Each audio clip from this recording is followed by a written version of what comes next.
Next, we are doing project Vika, some examination problems. Problem number 1, this came in CA November 2001.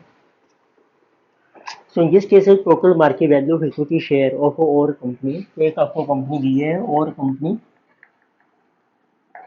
तो इसकी जो है market value आपको दी है of equity. So this is given to be rupees 60 lakhs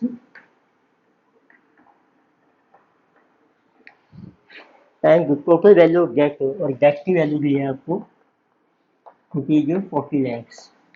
उसमें total value बन गई 100. उससे डेट इक्विटी रेशो भी आ जाएगी आपकी 4/6 मीन्स 2/3 40/60. ट्रेजरर एस्टिमेट्स डेट बीका का स्टॉक इज करंटली, तो जो बीका चल रहा है आपका स्टॉक, जो करंट बीका है, तो इसमें डेट भी प्रेजेंट है, इसमें किसी इक्विटी बीका जिसे 1.5 एंड जो expected risk premium on market है, और एक आपको दिया है मार्केट का risk premium.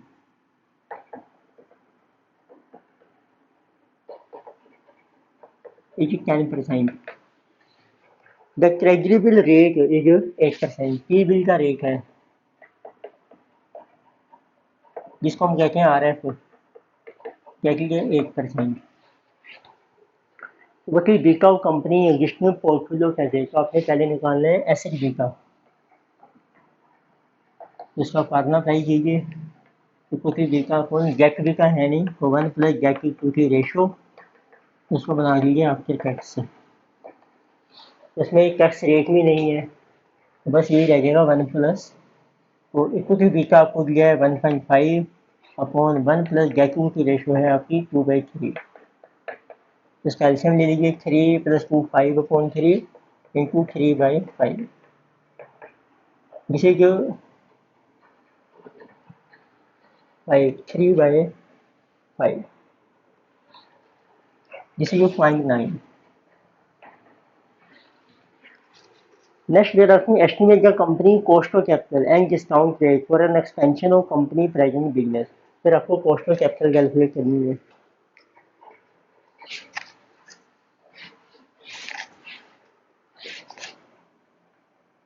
cost of capital formula है KD ratio debt plus KE into weight of equity.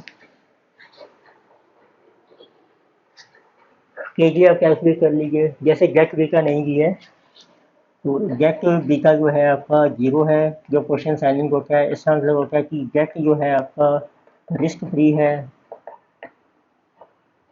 उस केस में जो KD आती है डेट इक्वल टू RF, और उसी को बना लो आप आफ्टर टैक्स.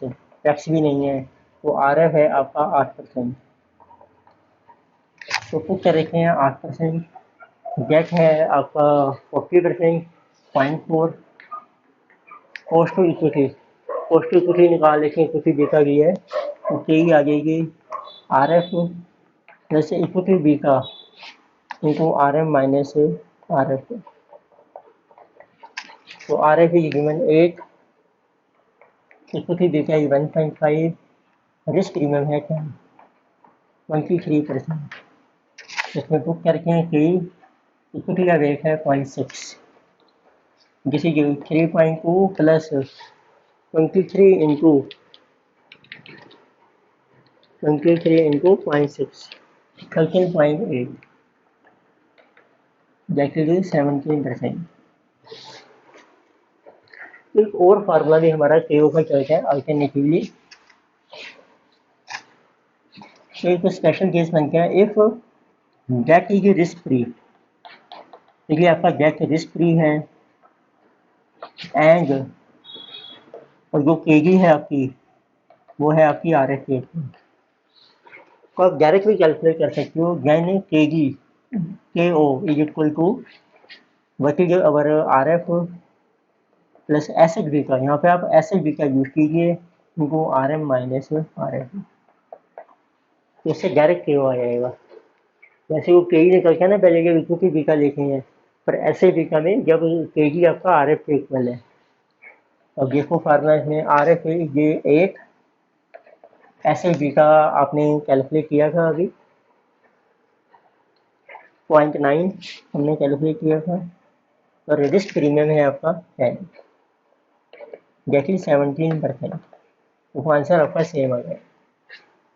पर ये special case, only in case, ये आप नोट कर लीजिए, इंपॉर्टेंट पॉइंट है जिसमें। Next we have problem number 2।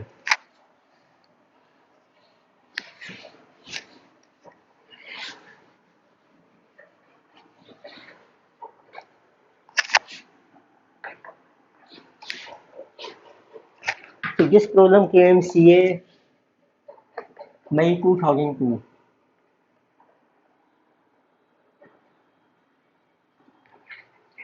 इसमें आपको दिया है प्रोजेक्ट है, इसका इक्विटी देखा गया है 1.2, and it is going to be finance by combination of 30% debt, जिसमें डेट है आपका 30% और इक्विटी है आपकी 70%। Assuming debt beta to be zero, beta of debt आपको दिया ही है, जीरो है। टेकिंग डेट रिस्क फ्री है, calculate project beta and cost of capital of project taking risk free, और आर एफ दिया है आपको 10% and R M is also given 18%। तो आपको दो चीज़ें कैलकुलेट करनी है। Number 1 asset beta, equity beta दिया है आपको, टैक्स रेट इसमें है नहीं, तो 1 plus debt equity ratio, equity beta को डिवाइड कर दो 1 प्लस डेट इक्विटी, 1 प्लस 3/7। तो दिस इज 7 इंटू 3 10, 7 ये ऊपर चला जाएगा, 1.2 इंटू 7/10, 0.84 आ गया आपको ऐसे।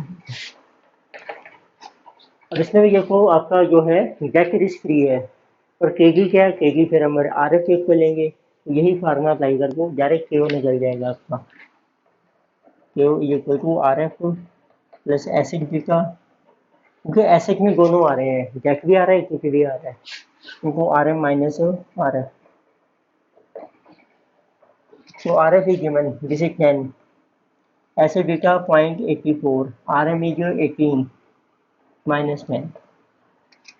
So this is our 8 into 0.84 plus 10, 16.72% is our K. Next we have problem number 3.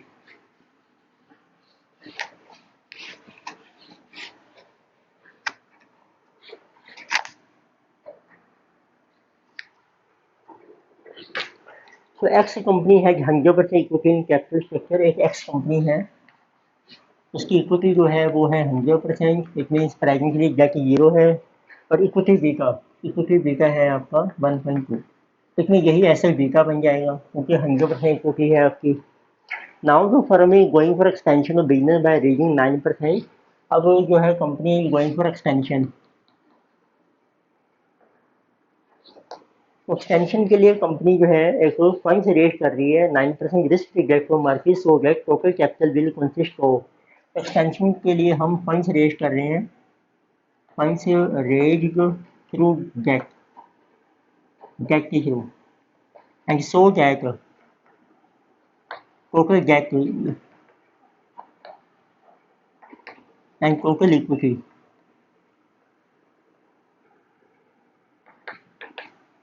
तो डेट बोरो करने से जो प्राइसिंग इक्विटी में जब ऐड करेंगे टोटल कैपिटल में, उसमें अब डेट हो जाएगा आपका 40% और इक्विटी हो जाएगी 60%। तो इसमें डेट इक्विटी रेशो आ गई आपकी 4/6 और we can say 2/3। Determine beta from and equity beta after expansion, तो आपने आफ्टर एक्सपेंशन बताना है इक्विटी बीटा क्या होगा। ठीक है, इसका फायदा बन गया ऐसे beta into 1 plus debt equity ratio. आप देख लीजिए आफ्टर टैक्स रेट आप देख लीजिए आपको दिया है कि नहीं, तो इसमें कोई टैक्स रेट नहीं है, ओनली गेस। ऐसे beta 1.2 into 1 plus debt equity ratio 2/3, तो 1.2 इंटू 5/3 2 आ जाएगा आपका beta. And using कैपम what will be केई, और आपको केई निकालनी है। व्हाट इज द केई इफ RM आपको दिया है, RM मार्केट पोर्टफोलियो की रिटर्न है आपकी 18%, और एक आपको दिया है रिस्क फ्री RF 9%, तो कहीं भी निकल जाएगी आपकी। RF है 9, इक्विटी बीटा है आपका 2, RM है 18 minus 9, 9 into 2 18 plus 9 27% is our K. This question also came in CA नवंबर 2009 में आया था ये क्वेश्चन, CA नवंबर 2002।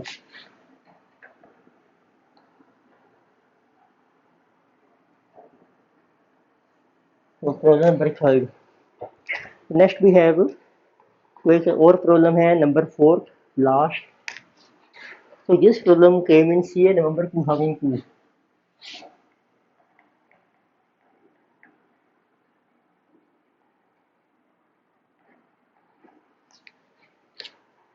इसमें आपको मेंशन किया है X Y Z limited paid no taxes, कोई टैक्स नहीं है, engage entirely finance by equity share. तो कंपनी के प्रेजेंटली नो टैक्स, और इक्विटी जो है आपकी वो है 100%। तो इक्विटी शेयर है जो बीटा ऑफ 0.6 से, इसका जो इक्विटी बीटा है 0.6 से, और 100% इक्विटी है इसमें, यही आपका एसेट बीटा बन गया।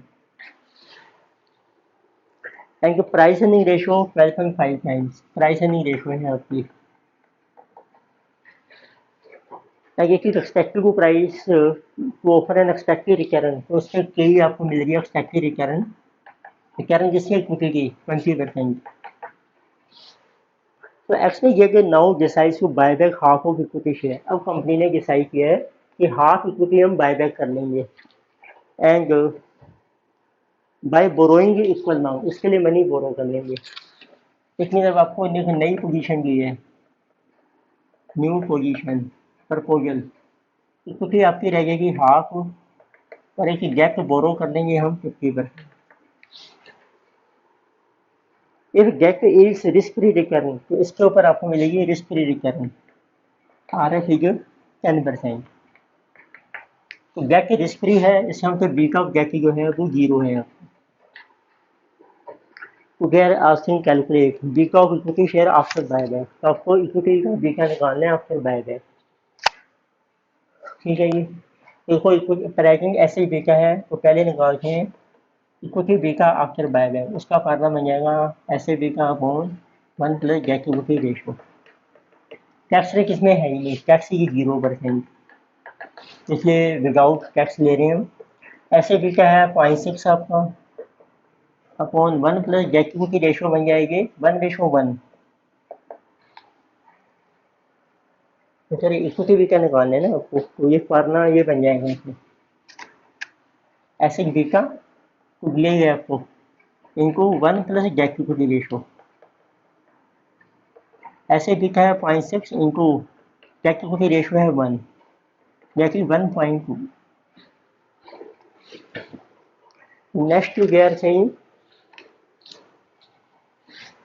Required return and risk premium on equity share before. अब दो केस हैं, ये है प्रेजेंट बिफोर बायबैक, ये है आफ्टर बायबैक, तो दो केस ही बना लेती है, before buyback and after buyback.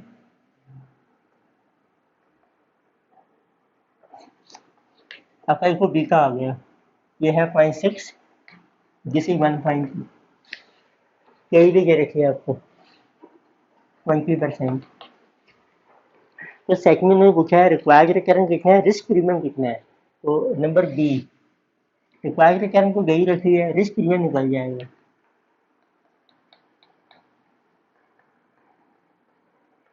ये आपका risk premium RM minus RF, तो कई है 20, RF है आपका 10, बीटा है 0.6 इंटू RM माइनस RF, तो रिस्क प्रीमियम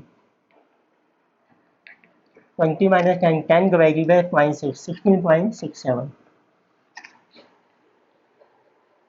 अगेन ये asking what is required return and risk premium after buyback. अब आफ्टर बायबैक के बाद निकालो आप,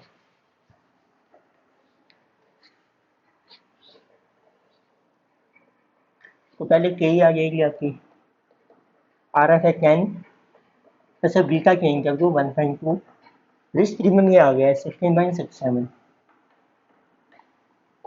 तो ये बन जाएगा 10 + 20, तो 20 हो गया रिस्क प्रीमियम आपका, और रिक्वायर्ड रिटर्न होगी आपकी 30%। After buyback required return on debt, तो के जी रिक्वायर्ड रिटर्न ऑन डेट कितनी है, रिस्क फ्री कैपिटल हो जाएगी 10%। परसेंटेज इंक्रीज इन ईपीएस, एक आपको बताना है कितना ईपीएस में कितना इंक्रीज हो रहा है आपका, उसके लिए फिर आपको डाटा लेना पड़ेगा। ई में एक बनाते हैं बिफोर और एक बनाते हैं आफ्टर। तो लेफ्ट आपकी इक्विटीज जो है 10 रुपये का शेयर है 1000, आफ्टर बायबैक अभी हाफ रह जाएगा और आपने ले लिया जैक 10% जैक 500 का, टोटल कैपिटल 1000। तो आपको रिटर्न कितनी मिल रही है कि रिटर्न की हमारी है पहले 20%, 200, तो रिटर्न सेम है आपकी 1000 के ऊपर 20%, उसमें से चला गया इंटरेस्ट आपका, इसमें कोई इंटरेस्ट नहीं है, इसमें 50 का इंटरेस्ट आ जाएगा। बैलेंस है जो अर्निंग्स फॉर इक्विटीज, फिर जो का नंबर ऑफ इक्विटी शेयर कितने हैं आपके, नंबर ऑफ इक्विटी शेयर 1000 को 10 से डिवाइड कर दो 100, 500 को 10 से 50, आपकी ईपीएस आ जाएगी। जिस अपॉन गेस 2, जिस अपॉन गेस 3, तो आपका आ गया percentage increase in EPS 3 - 2 upon original P2 को 50% हमारी ईपीएस इंक्रीज हो जाएगी। और आप ऐसे भी निकाल सकते हैं परसेंटेज ऑफ चेंज होता है ईपीएस में, देखिए also equal to percentage of change in K E, K E भी इक्विटी की रिटर्न होती है। अब नई गई कितनी की, पुरानी की 20%, नई निकाली गई हमने 30%, जिसे 30 - 20.20 into 100, this is also 50%. And what is new price earning multiple F? तो प्राइस अर्निंग रेशो होती है 1/ke, अब 1/ke आ गई 30%, तो नई रेशो आएगी आपकी 3.33। This question is also good. November 2002 में आया है। तो this was all about corporate project data। Next topic हम स्टार्ट करेंगे पोर्टफोलियो मैनेजमेंट।